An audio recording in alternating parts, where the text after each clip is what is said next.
Une vie, on n'en a qu'une, de rocher ou de satin.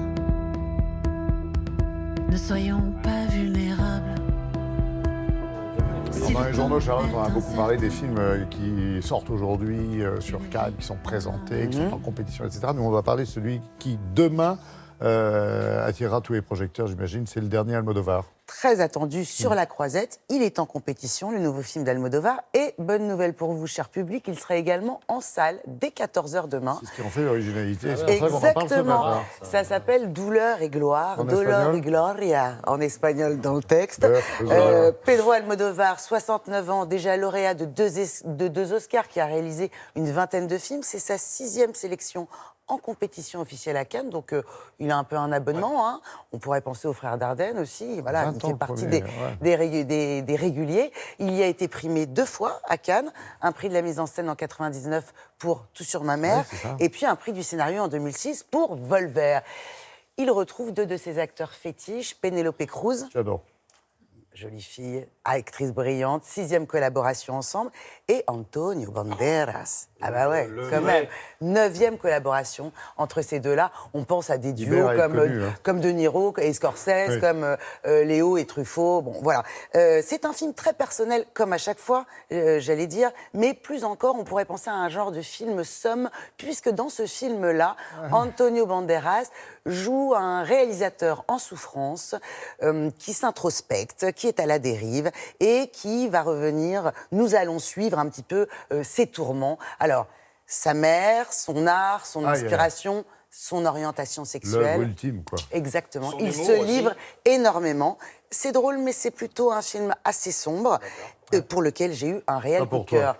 Antonio Banderas était à Paris avant sa venue. Non. Sur La Croisette, forcément, j'ai... Exclu. Voilà, je suis allée le rencontrer. De Toulouse.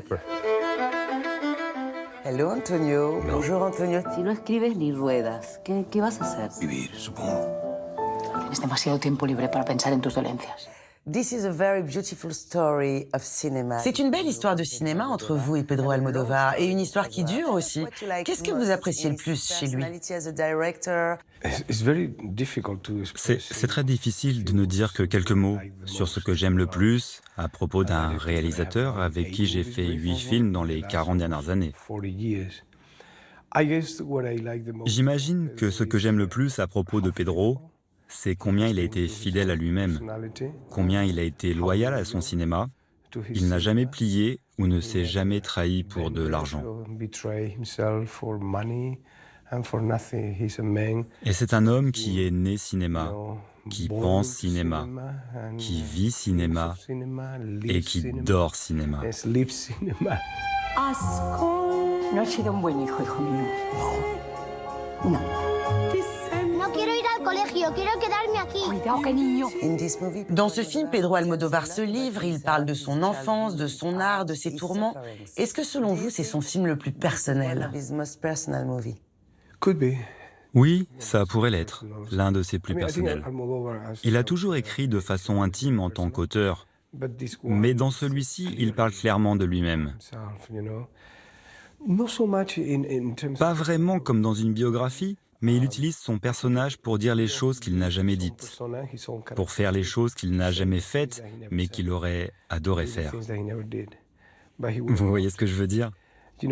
Donc, d'une certaine manière, le film est une réconciliation avec lui-même. Cada película tuya era un acontecimiento en mi vida. Estoy con Salvador Mayo. C'est un film très profond. Comment était l'atmosphère sur le plateau? Est-ce que cela a été un tournage heureux? Ça l'était, oui. Je pense que personne ne l'imaginait. Pedro est un réalisateur très méticuleux, qui demande beaucoup, et parfois c'est difficile de travailler avec lui.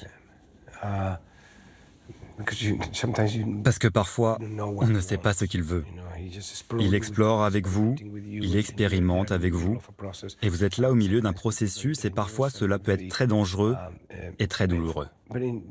Mais pour ce film, je pense que c'est parce qu'il y avait une prédisposition de sa part et de la mienne qui nous a permis de nous comprendre parfaitement l'un et l'autre. Et donc, dès le début, tout s'est parfaitement bien passé. Êtes-vous impatient de revenir à Cannes pour présenter le film? Très, De monter les marches? très, très. Vous savez, j'ai une histoire avec ce festival. Et je pense que nous allons passer une très belle soirée. Vraiment, je le pense. Et le public français vous aime aussi. Thank you very much. Merci beaucoup. Charlotte, l'actu à Cannes aujourd'hui, c'est Alors, 2 films en compétition. Le nouveau Ken Loach, qui sera un drame social, évidemment. C'est sa patte et il est souvent primé. Et puis, un premier film de la réalisatrice franco-sénégalaise Mati Diop, Atlantique, qui nous fait suivre la fuite par l'océan d'un groupe d'ouvriers de Dakar à la recherche d'un avenir meilleur. Donc, 2 films engagés aujourd'hui sur la croisette. Et donc l'actu, autant à Venise qu'à Cannes, on en parle justement avec ces phénomènes de migration. Absolument. Merci Cannes. Vous serez demain ici. Hein. Oui, pour vous parler de Cannes aussi, avec une interview de Claude Lelouch et d'Anouk Aimé, Parfait. qui seront sur la croisette samedi pour le nouveau film de Claude Lelouch. Merci, Très attendu. que du beau.